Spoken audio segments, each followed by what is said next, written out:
نحمده ونصلي على رسوله الكريم أما بعد فإن خير الحديث كتاب الله وخير الهدي هدي محمد صلى الله عليه وسلم وشر الأمور محدثاتها وكل محدثة بدعة وكل بدعة ضلالة وكل ضلالة في النار صدق اللہ العظیم۔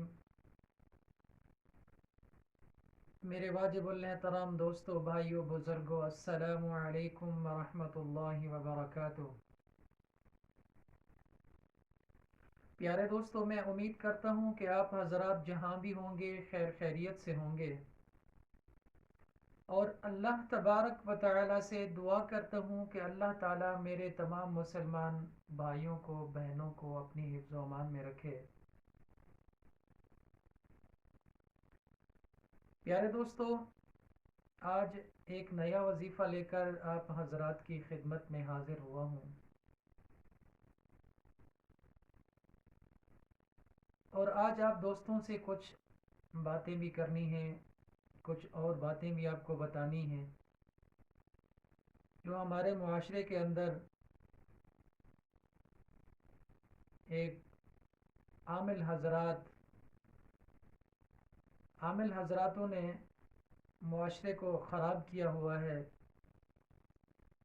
اس موضوع پر بھی آپ کے ساتھ کچھ گفتگو کرنی ہے۔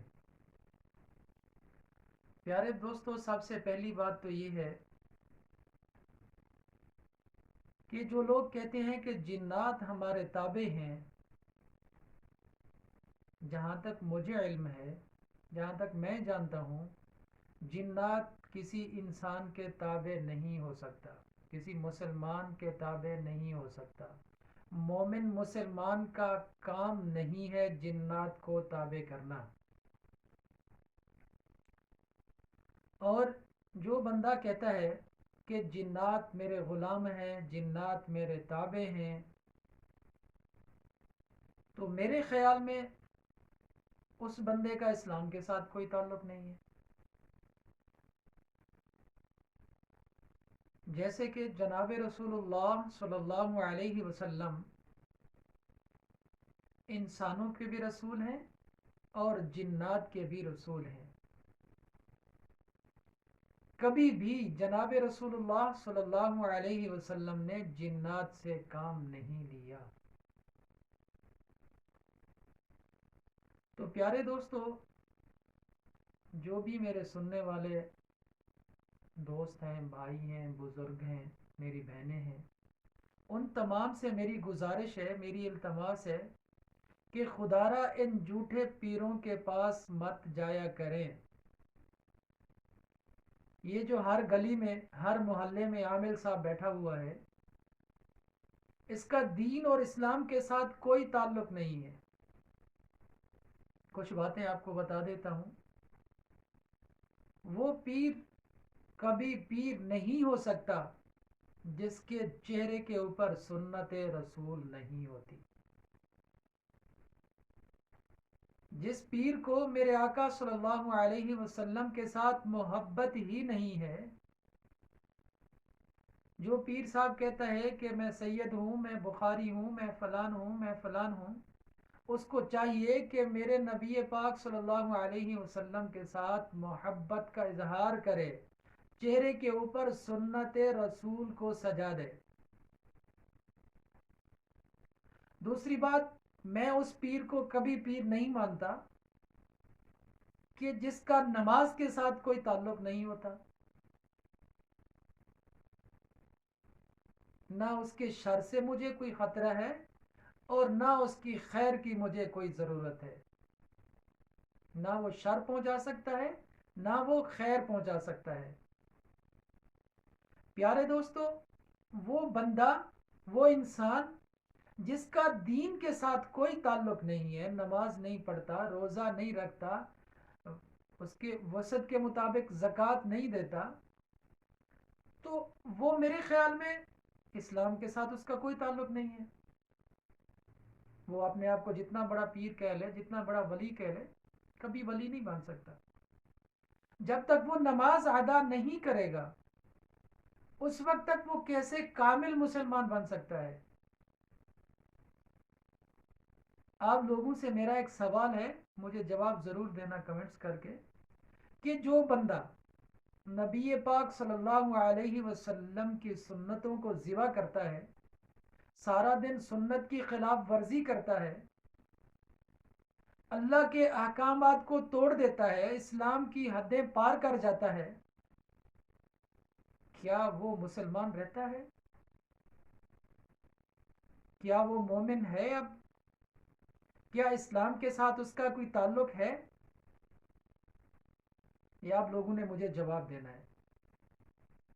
پیارے دوستو، جو بندہ نماز نہیں پڑھتا، مومن مسلمان اور کافر کے درمیان فرق نماز ہے۔ نماز میرے نبی پاک صلی اللہ علیہ وسلم کی آنکھوں کی ٹھنڈک ہے۔ نماز کو جنت کی کنجی کہا گیا، جنت کی چابی کہا گیا۔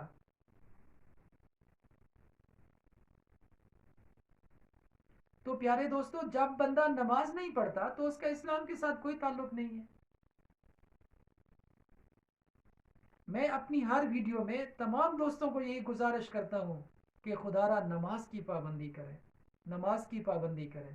تو ایسے پیر صاحب جس کا اسلام، نماز، قرآن کے ساتھ کوئی تعلق نہیں ہے، آپ بتائیں اس کا اتنا بڑا دعویٰ کرنا، جس نے اللہ کے ساتھ جنگ کی ہوئی ہے، وہ کہتا ہے کہ میں دنیا کے سارے کام آپ کے بنا دوں گا۔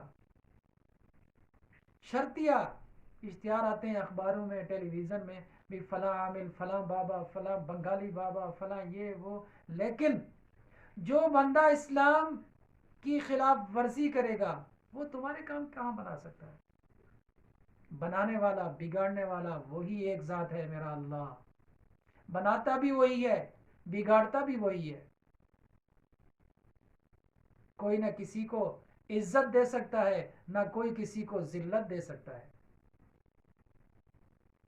اللہ نے خود کہا قرآن پاک کے اندر کہ عزت اور ذلت میرے اختیار میں ہے، رزق اور موت میرے اختیار میں ہے۔ تو بہرحال پیارے دوستو، یہ جو عامل حضرات بیٹھے ہیں ان سے بھی میری گزارش ہے کہ خدا را آپ کو مرنا نہیں ہے، رب کو جواب نہیں دینا، اللہ کے ہاں پیش نہیں ہونا۔ جب یہ آواز لگے گی وَامْتَازُوا الْيَوْمَ أَيُّهَا الْمُجْرِمُونَ، کیا اس وقت تم موجود نہیں ہوگے؟ کیا تم نے اللہ کی پیشی کا ادھر حاضری نہیں کرنی؟ کہ اللہ کے ہاں پیش نہیں ہونا؟ سب نے ہی اللہ کے ہاں پیش ہونا ہے۔ جب ایک آواز دینے والا آواز دے گا وَامْتَازُوا الْيَوْمَ أَيُّهَا الْمُجْرِمُونَ، کہ آج وہ دن ہے مجرم غیر مجرم سے الگ ہو جائے، تو کیا یہ عامل حضرات وہاں پر موجود نہیں ہوں گے؟ جو لوگوں کے ساتھ ظلم کرتے ہیں، جو لوگوں کے ساتھ زیادتی کرتے ہیں، اپنے چند خواہشات کے بدلے میں، چند روپیوں کے بدلے میں، چند ٹکے، چند پیسوں کی وجہ سے کسی کا گھر تباہ کر دیتے ہیں، کسی کا ہنستا بستا گھر جو ہے وہ ختم کر دیتے ہیں، کسی کا سکون تباہ کر دیتے ہیں، کیا رب کو حساب نہیں دینا اس بات کا؟ تو پیارے دوستو، میری ان عامل حضرات سے بھی گزارش ہے کہ خدا را زندگی میں توبہ کر لیں، چھوڑ دیں یہ دنیا کے چکر، یہ پیسوں ویسوں کے چکر چھوڑ دیں۔ اللہ دینے پر آئے تو اس کے بہت اور بھی راستے ہیں۔ ان تعویذوں میں، ان جادو میں، ان چیزوں میں کچھ نہیں رکھا۔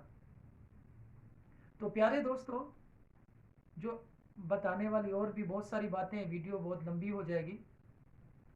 گزارش یہ ہے کہ میرے کچھ دوست ہیں، کچھ میرے بھائی ہیں، کچھ بہنیں ہیں جنہوں نے یہ سوال بار بار کیا مجھے کہ کوئی ایسا عمل بتایا جائے جو جنات کے اوپر بھی کنٹرول کرے اور جادو کے اوپر بھی کرے۔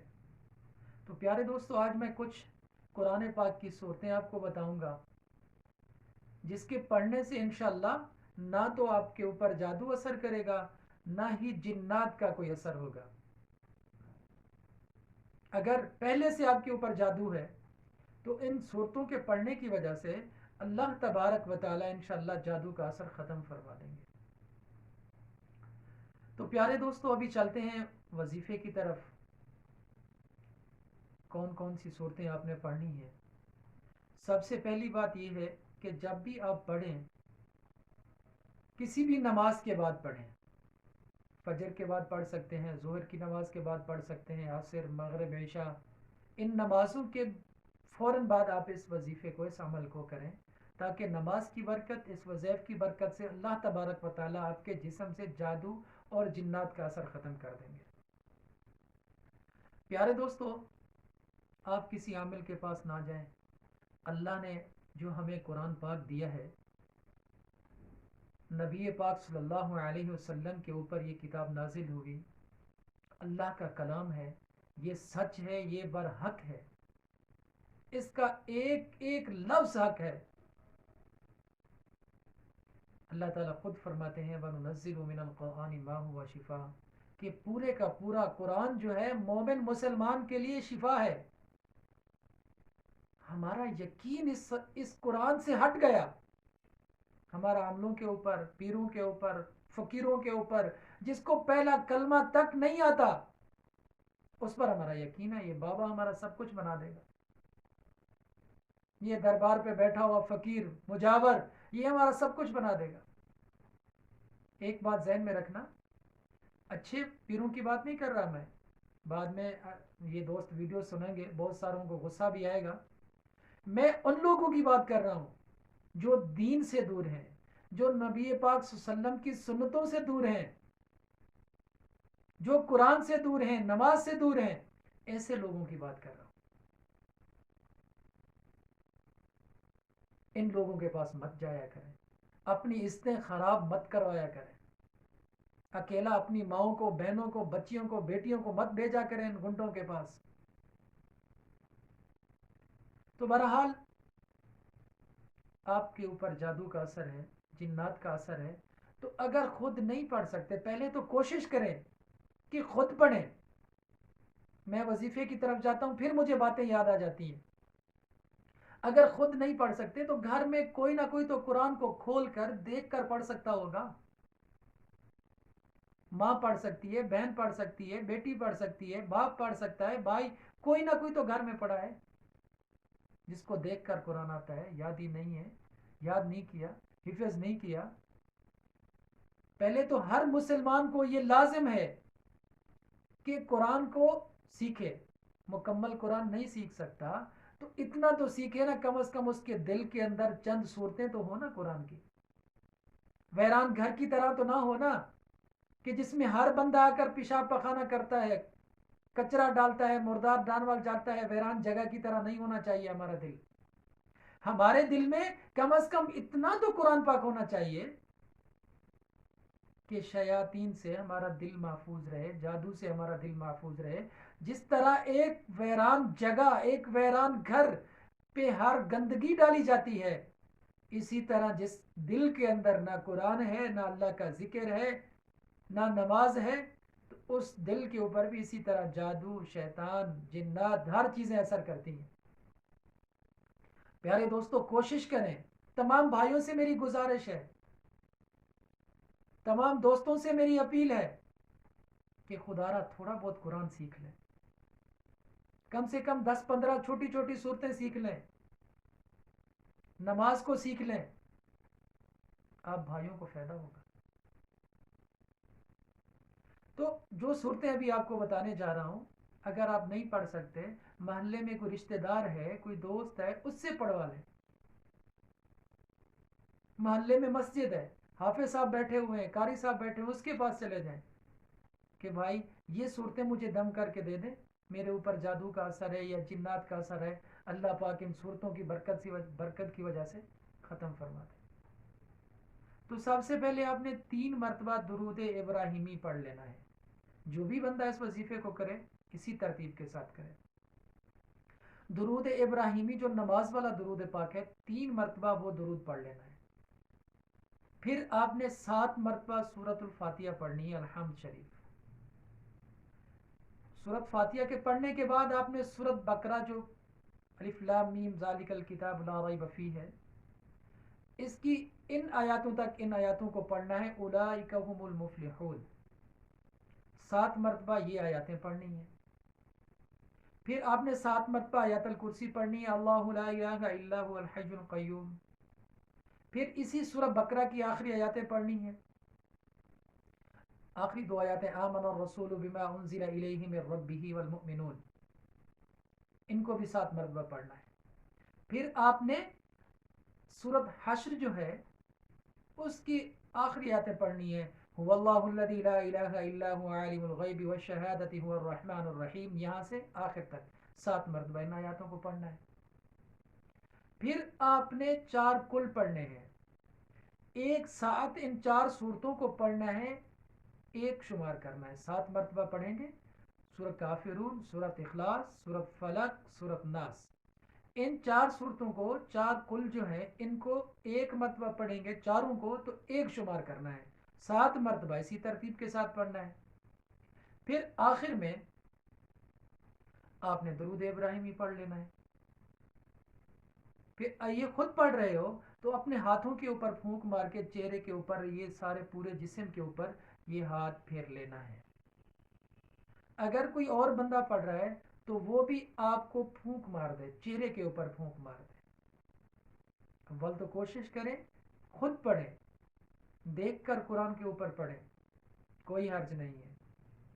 اگر یہ وظیفہ کوئی بندہ آپ سے دور ہے، وہاں تک آپ نہیں پہنچ سکتے، تو اس بندے کو پانی دم کر کے پلا دیں.